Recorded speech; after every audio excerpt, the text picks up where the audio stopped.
pendengar dan netizen El Sinta, saya Tika Biantoro kali ini bersama Executive Vice President of Light Rail Transit yang mana saat ini tengah masif digencar pembangunan LRT yang menghubungkan wilayah Jakarta, Bogor, Depok, dan Bekasi. Dan bagaimana sejauh ini progresnya? Langsung saja kita tanya bersama Executive Vice President of Light Rail Transit, Bapak Muhammad Purnomo Sidi. Halo Pak, apa kabar Pak Purnomo? Halo, apa kabar Mbak Tika? Apa kabar baik Mbak Tika? Ya, alhamdulillah baik Pak. Pak, bagaimana sejauh ini progres pembangunan dari LRT Pak? Ya Mbak Tika. Terima kasih nih teman-teman dari El Sinta ya.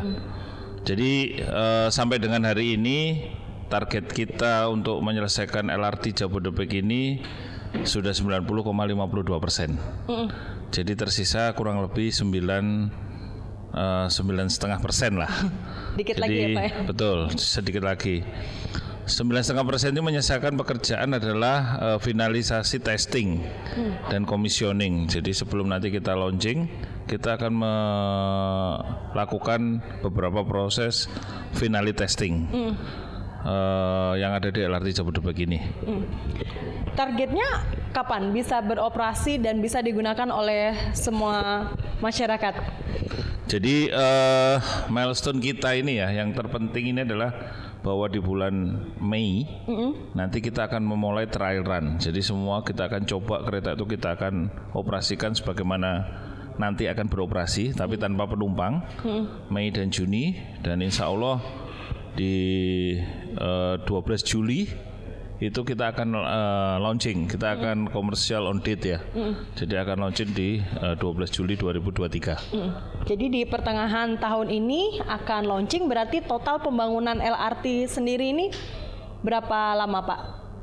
Kalau kita lihat dari awal itu ya, karena dimulai diinisiasi di tahun 2016, kira-kira ya hampir 7 tahun ya. 7 tahun pembangunan hingga akhirnya besok di pertengahan tahun ini ya Pak ya? Pertengahan Juli 2023. Mungkin bisa diceritakan Pak, apa sih Pak kendala yang paling banyak ditemui saat pembangunan LRT sendiri Pak? Sekarang ini kita mungkin memasuki masa tantangan ya, bukan kendala lagi sih. Jadi kalau kita flashback ke belakang, kalau kita ngomong kendala gitu ya. Jadi kendala pertama memang adalah karena ini adalah kita membangun suatu sistem jaringan perkeretaapian. Ini yang menjadi kendala waktu itu adalah bagaimana kita melakukan pembebasan lahan. Jadi pembebasan lahan terutama di depo. Nanti depo ini adalah satu tempat di mana LRT nanti akan disimpan, akan dilakukan perawatan. Nah ini memang yang terakhir kali kita selesaikan nih, pembebasan lahan di depo. Kemudian yang kedua, COVID yang jelas. Nah, COVID ini juga ternyata cukup memberikan dampak signifikan ya, penurunan activity di proyek kita ya. Terus yang ketiga ya tentunya karena ini kita desain atau kita bangun dengan teknologi yang baru, yang notabene di Indonesia belum ada. Nah ini juga menjadi kendala dan tantangan buat kita kan gitu. Untuk apa Pak keunggulannya dari LRT? Nah ini kalau kita ngomong keunggulan dari sisi ini teknologi. Ya, jadi keunggulannya adalah bahwa kereta LRT kita ini nanti akan beroperasi dengan menggunakan teknologi CBTC. Jadi control based train communication ini dilakukan tidak lagi dengan menggunakan sinyal yang kelihatan. Kalau kita lihat di kereta api yang konvensional ya, kalau naik kereta api itu kan ada sinyal merah, kuning, hijau. Yeah. Tapi sekarang sudah diadop dari sinyal itu masuk ke onboard, masuk ke dalam prosesor yang ada di kereta kita, sehingga tidak diperlukan lagi persinyalan. Kemudian yang kedua, driverless. Nah ini yang cukup menarik, Mbak Tika. Berarti tanpa masinis. Jadi nanti akan berjalan sendiri, bergerak sendiri, berhenti sendiri, naik turun penumpang, sampai dengan nanti masuk ke depo untuk dilakukan maintenance. Jadi ini yang cukup menarik. Kita mulai menerapkan teknologi driverless. Tapi kan kalau teknologi driverless ini diterapkan di Indonesia, mungkin ini adalah hal baru begitu untuk masyarakat. Bagaimana bisa menjamin bahwa itu aman, Pak Purnomo? Ini pertanyaan Mbak Tika ini menarik sekali nih. Jadi menurut Karena selama saya ini orang-orang masih ragu ini Pak. ya dengan- betul. Jadi memang peran seorang masinis digantikan oleh suatu sistem dan harus kita akui bahwa salah satu penyebab eksiden terutama di dunia perkeretaapian adalah human error. Makanya dengan adanya sistem driverless ini kita harapkan fungsi masinis yang salah satunya adalah menjaga keselamatan kita rubah menjadi sistem yang computerized, yang modern, sehingga semuanya bisa terkontrol. Jadi di LRT Jabodebek ini nanti kita akan dilengkapi dengan namanya ATS, Automatic Train Stop, Automatic Train Protection atau ITP. Kemudian ada lagi ATO, Automatic Train Operation, jadi sehingga bisa beroperasi sendiri secara otomatis. Nah, semua itu dalam rangka menjamin keselamatan pengoperasian LRT Jabodebek ini yang tidak ada masinisnya. Semua akan dikontrol dari control room kita yang ada di Bekasi. Jadi dari Bekasi nanti akan bisa memantau semua pergerakan dari LRT kita ini. Tapi di dalam gerbong LRT itu sendiri masih ada petugas atau bagaimana, Pak? Iya, Mbak. Jadi di dalam satu transit kereta LRT kita itu ada satu orang train attendant. Jadi satu orang train attendant dan satu orang tenaga security. Train attendant ini fungsinya adalah apabila terjadi suatu kendala atau terjadi suatu trouble, si train attendant ini akan mengambil alih fungsi sebagai driver. Kan gitu ya. Nah, kenapa kok masih ada train attendant? Di dalam dunia teknologi perkeretaapian untuk berbasis operasi GOA 3, Grid Automation Level 3 itu memang masih disyaratkan dengan menggunakan train attendant. Kalau nanti kita naik lagi menjadi Grid Automation Level 4 atau GOA 4 itu sudah tidak ada train attendant-nya lagi. Kan gitu. Jadi tetap akan ada satu orang yang kita tugaskan sebagai train attendant untuk apabila terjadi masalah, trouble, mereka akan mengambil alih. Apabila penumpang juga termasuk fungsi services. Kalau nanti penumpang ada kesulitan atau ada apa, ada yang sakit atau kondisi-kondisi tertentu, si train attendant ini akan membantu penumpang tersebut. Jadi sifatnya emergency ya, Pak ya? Iya. Dalam kondisi emergency, Mbak. Tapi dari sejauh ini kan pembangunan sudah disiapkan semuanya, sudah mungkin siap pakai besok Juni ya Pak, Juli. Nah, moda transportasi lain yang mendukung beroperasinya LRT ini apa saja, Pak? Nah, iya Mbak. Jadi sehingga kan masyarakat bisa berbondong-bondong pindah, Pak. Di dalam menyelesaikan LRT ini juga satu hal yang tidak lupa adalah bagaimana kita membuat suatu sistem integrasi antar moda yang seamless. Jadi kami berdiskusi, bekerja sama dengan teman-teman dari Dinas Perhubungan ya. Ada Bekasi, ada Jakarta, ada Depok, dengan teman-teman Organda kan gitu. Bagaimana kita bisa membuat suatu integrasi antar moda di stasiun-stasiun kita ini, sehingga ketika penumpang turun dari LRT ataupun mau naik LRT itu sudah ada angkutan-angkutan penghubungnya. Jadi seperti teman-teman Bekasi, alhamdulillah sudah support kita adanya rerouting angkutan Transpatriot. Kemudian di semua stasiun kita, hampir semua stasiun kita ini terkoneksi dengan halte Transjakarta. Nah, kemudian di Depok juga sama. Nanti angkutan-angkutan yang ada di sekitar stasiun Cibubur, dalam hal ini di wilayah teman-teman di Dinas Perhubungan Depok akan melakukan rerouting, sehingga semua angkutan kota yang ada di sekitar stasiun itu akan masuk menjadi feeder di stasiun-stasiun kita. Kemudian ada satu lagi yang menarik juga nih Mbak, Stasiun Halim. Stasiun Halim itu nanti akan terintegrasi dengan kereta cepat Jakarta-Bandung. Nah, jadi penumpang LRT turun Halim bisa menggunakan KCJB, kereta cepat Jakarta-Bandung ke Bandung. Jadi bisa lebih cepat ya Pak ya? Bisa lebih cepat. Kemudian yang kedua juga sama sebaliknya. Penumpang dari KCJB itu bisa dengan mudah berpindah menggunakan LRT Jabodebek kita mau ke arah Bekasi ataupun ke arah Sudirman, tengah kotanya Jakarta, dengan menggunakan LRT Jabodebek kita. Kemudian ada satu stasiun lagi, Stasiun Cikoko namanya ya, Stasiun Cikoko. Stasiun Cokoko ini alhamdulillah teman Transjakarta, teman-teman di Kereta Komuter Indonesia KCI juga sama support, sehingga kita membuat suatu integrasi antar moda di Stasiun Cokoko. Bisa naik Transjakarta ataupun bisa berpindah naik ke kereta komuter, bisa ke Bogor, bisa ke Bekasi, bisa ke Rangkas dan lain sebagainya dari stasiun Cikoko kita.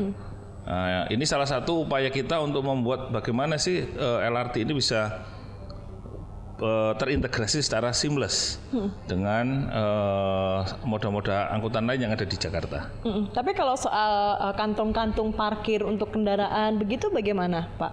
Ya, memang untuk park and ride ini ya menjadi challenge buat kita, Mbak Tika. Jadi kami sedang berkoordinasi, kami sedang bekerja sama membangun sinergi dengan beberapa tempat yang ada di sekitar stasiun kita untuk bekerja sama terkait dengan pengelolaan parkir, kan gitu ya. Sehingga tempat-tempat itu bisa dijadikan parkir atau park and ride untuk calon penumpang LRT. Seperti Ciracas, kemudian di Cibubur, kemudian dengan Jati Bening Baru, dengan Cikunir, semua akan menjadi kantong-kantong parkir kita. Kebetulan kontraktor LRT ini adalah teman-teman Adikarya. Oke. Dan hampir semua stasiun kita itu ada di wilayah pengembangan properti teman-teman Adikarya. Oke. Sehingga teman-teman Adikarya juga support ke kita untuk membuatkan beberapa kantung park and ride, sehingga penumpang LRT ini akan cukup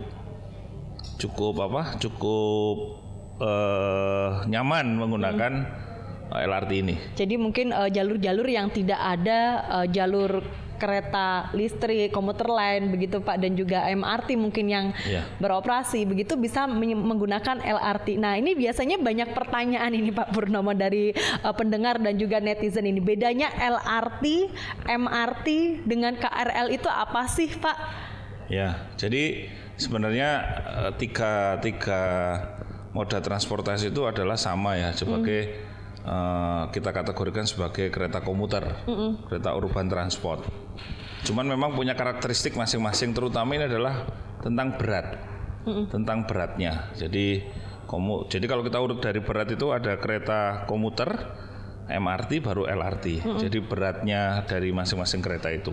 Kemudian yang kedua adalah perbedaan jumlah penumpang. Kalau kereta komuter itu mungkin sekitar 1.400 penumpang ya setiap hari dalam satu transit gitu ya untuk sekali angkut. Kemudian kalau ke MRT mungkin sekitar 1.100 itu mungkin. Nah, kalau kami itu kan secara normal itu hanya 700 penumpang ya, kan gitu. Sehingga kami relatif lebih ringan kan gitu ya. Tapi secara fungsi sama sih sebenarnya sebagai kereta urban metro untuk angkutan angkutan penyambung ya yang ada di dalam perkotaan. Jadi lebih ke karakter dan juga kapasitas begitu Pak, yang membedakan. Ini kan jalurnya kan tuh sebenarnya ada KRL ini yang mungkin sudah lebih familiar lebih duluan gitu, dikenal oleh masyarakat begitu. Apakah jalur-jalur dari LRT ini sama dengan jalur KRL atau berbeda Pak? Ya, jadi jalur kita ini kebetulan sepanjang 44 kilo ya. 44 kilo ini proyek pemerintah yang cukup panjang nih untuk ukuran kereta komuter ya, kereta urban. Jadi memang segmen kita itu akan berbeda dengan segmennya kereta komuter. Jadi kalau kami contoh yang di Bekasi itu kami di segmen selatan ya. Sementara kalau teman-teman KCI kan melayani untuk penumpang di lebih ke segmen utara atau tengah gitu ya. Kami di selatan. Juga sama dengan yang dari Cibubur, kami itu di timur. Karena pengembangan sekitar Cibubur, Ciracas dan lain sebagainya itu kan bergeser ke timur. Nah, kami menyiapkan angkutan juga untuk pengembangan di wilayah Cibubur yang ke arah timur. Sementara kalau untuk KCI kan di sekitar wilayah Depok atau sewilayah barat ya. Sehingga kami optimis bahwa dengan hadirnya LRT ini tidak akan mengurangi atau mereduce penumpang dari KCI ya, kereta komuter, tapi malah menjadi suatu bangkitan baru untuk merubah mindset masyarakat agar lebih baik menggunakan angkutan umum daripada menggunakan mobil pribadi gitu, Mbak. Jadi bisa disebutkan bahwa LRT ini menjadi salah satu penunjang untuk bisa membuat daerah lain lebih berkembang, tidak menumpuk di Jakarta, begitu Pak? Betul, betul sekali. Sehingga memungkinkan untuk membuat tempat keramaian-keramaian baru di luar pusat keramaian yang sekarang ada. Jadi semua orang tidak menumpuk di Jakarta, begitu Betul. Pak. Ya Pak Purnomo, sebenarnya apa sih Pak yang perlu diperhatikan masyarakat ketika memilih LRT ini menjadi moda transportasi pilihan begitu? Ya, yang pasti secara umum kita harus mulai mengajarkan kepada masyarakat ya, mensosialisasikan kepada masyarakat bahwa harus menggunakan transportasi umum. Transportasi massal umum dalam rangka mengurangi banyak hal, mengurangi penggunaan bahan bakar, mengurangi kemacetan, kemudian mengurangi waktu tempuh, efisiensi pekerjaan dan lain sebagainya. Nah itu yang harus bersama-sama harus kita edukasi nih ke masyarakat agar lebih memilih transportasi massal umum yang saat ini disediakan oleh pemerintah. Untuk melayani kegiatan sehari-hari dari masyarakat kita, Mbak. Ini yang terakhir, banyak sekali yang pasti ditanya harganya berapa sih Pak kalau untuk naik LRT itu, kira-kira tarifnya sudah ditentukan Pak Purnomo? Ya, jadi saya tuh sering kali lah ini pertanyaannya tuh selalu tiket dan tiket gitu ya. Karena itu Pak yang menjadi pilihan. Jadi gini Mbak, yang jelas kami PT KAI sebagai operator itu sudah menyampaikan beberapa usulan harga tiket ya kepada pemerintah. Nah tapi sekali lagi ini menjadi kewenangan dari Kementerian Perhubungan selaku regulator untuk menentukan berapa besarnya tarif yang akan diberikan, karena tarif ini nanti akan terkorelasi dengan subsidi yang akan pemerintah berikan kepada pengoperasian LRT ini. Jadi ya harapan kami semua mestinya kita semua tidak dalam waktu lama tarif ini bisa kita rilis ya, bisa dirilis sehingga bisa memberikan sosialisasi ke masyarakat kan gitu. Mungkin bersamaan besok Juli itu Pak? Tapi saya yakin tarif ini pasti akan terjangkau deh. Pasti tarif ini terjangkau. Dan satu lagi yang perlu diingat bahwa kebetulan jalur kita punya 2 jalur ya, kita punya 2 lane, blue lane dan green lane kan gitu. Kalau kita lihat di luar negeri kan sudah mulai nih lane LRT atau MRT itu sudah berpakai warna orange, green, kuning. Nah, kita sekarang ini punya 2, green lane dan blue lane. Satu dari Cibubur sampai Duku Atas, yang satu lagi dari Bekasi Timur ke Duku Atas. Dari Bekasi Timur ke Duku Atas itu kira-kira 40-an menit lah, 41-42 menit lah. Nanti kita akan set. Kemudian dari Cibubur itu kira-kira 34 menit. Coba dibayangkan dari Cibubur ke Duku Atas ke Sudirman ya, itu 34 menit. Kalau saya dengar-dengar sih ya, tanpa macet. Kalau saya dengar-dengar nih dari teman-teman yang ada di Cibubur ya, dari Cibubur sampai ke Duku Atas itu kira-kira bisa 1,5 sampai 2 jam. Kalau kita menggunakan angkutan lewat tol, angkutan pribadi ya. Nah ini kita bisa 34 menit loh. Jadi insya Allah kita akan, ini salah satu yang menjadi hal yang menarik yang perlu masyarakat tahu nih. Kan gitu. Dan saya pikir kalau kembali ke tiket, insya Allah pasti akan terjangkau deh. Pemerintah akan memperhatikan kemampuan masyarakat untuk membeli tiket tersebut. Tapi yang paling penting ini Pak Purnomo, soal tadi kan disebutkan ini kereta api tanpa masinis ya nanti. Nah, bagaimana cara kita biar meyakinkan masyarakat bahwa ini tuh aman gitu Pak? Soalnya pasti ada kekhawatiran masyarakat yang mungkin belum terbiasa dengan kereta api yang tanpa dioperasikan tanpa masinis begitu. Silakan. Ya ini hal yang memang salah satu hal yang menarik dan menjadi concern kita. Jadi dari kami sebagai operator nanti akan melakukan sosialisasi nih bahwa kereta kita ini driverless tanpa masinis gitu ya. Jadi ya tentunya juga sama, minta bantuan juga ke teman-teman media, salah satunya El Sinta nih, agar juga mensosialisasikan bahwa tanpa masinis pun ini tetap kereta ini terkontrol, bahkan lebih terkontrol kan gitu ya. Kalau masinis kadang-kadang ada lupa, ada ngantuk gitu ya. Kalau ini kan sudah terkontrol seperti tadi saya sampaikan di awal. Ada ATP-nya, train protection-nya, ada ATO-nya, ada ATS-nya. Semua itu ada di dalam LRT ini, di dalam sistem keamanan dari LRT ini, sehingga penumpang bisa dipastikan akan aman. Dan satu lagi, penerapan ATP, ATS, ATO ataupun segala macam fungsi keselamatan yang ada di LRT Jabodebek ini dilakukan audit oleh safety assessment.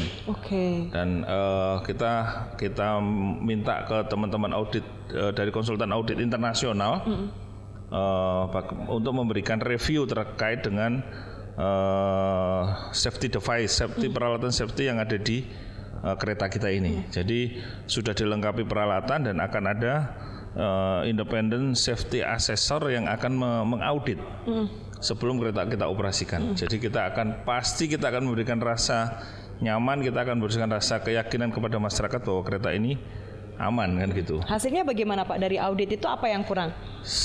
Sementara karena ini masih proses, jadi karena ini proses yang berkesinambungan dan merupakan live dokumen gitu ya.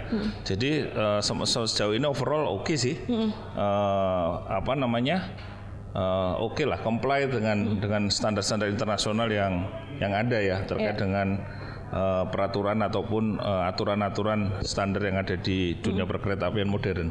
Iya, Pak, ini kan keretanya dioperasikan tanpa masinis. Bagaimana ketika memang di tengah jalan begitu ada kejadian yang tidak diinginkan, misalkan ada kendaraan melewati relnya atau benda asing begitu, Pak. Ini sistemnya bagaimana, Pak, bekerjanya? Kendaraan naik ke situ pasti enggak, karena kita semua 44 kilo ini ada di atas. Jadi semua kendaraan LRT kita beroperasi di elevated ya, di ruangan elevated di ketinggian. Jadi pasti tidak akan ada perlintasan sebidang yang tidak terjaga lagi, pasti nggak ada. Nah, tetapi tadi seperti saya bilang bahwa di kereta kita ini dilengkapi oleh beberapa safety device, alat-alat keselamatan yang bisa mendeteksi bahkan sampai menghentikan kereta api ini. Even terjadi sesuatu ya, terjadi satu kondisi emergensi, dia akan berhenti. Ada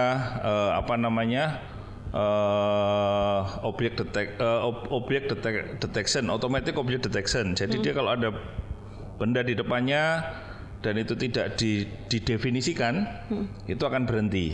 Ada gempa, contohnya ada gempa dalam suatu skala Richter tertentu, kereta ini akan berhenti. Otomatis akan berhenti, akan stop, berhenti. Terus kemudian kita akan memberikan perintah, teman-teman di operation center apakah evakuasi atau cukup hanya berhenti ya. Nah itu nanti kereta kita akan dilengkapi itu. Jadi terjadi gempa langsung berhenti. Ya, jadi sudah jelas ya bagi pendengar El Sinta dan juga netizen El Sinta, jangan khawatir meski LRT ini dioperasikan oleh tanpa masinis, namun keamanannya sudah dijamin karena teknologi yang luar biasa yang diterapkan di LRT ini. Sekian Pak, ada yang ingin disampaikan terakhir Pak? Silakan. Ya, terima kasih Mbak Tika. Jadi ini adalah upaya pemerintah untuk bagaimana membuat masyarakat itu bisa beraktivitas dengan baik, dengan nyaman, dengan seamless gitu ya. Nah, harapan kami ya masyarakat khususnya agar mulai berpikir, mengedepankan bagaimana kita bisa menggunakan angkutan massal umum. Kan gitu ya, di samping untuk mengurangi macet, mengurangi pemakaian konsumsi bahan bakar, mengurangi waktu dan lain sebagainya. Nah ini upaya kami semua dalam hal ini pemerintah untuk menciptakan kenyamanan buat masyarakat ya. Nah, sehingga kami semua tentunya butuh dukungan, support dari masyarakat dan doa.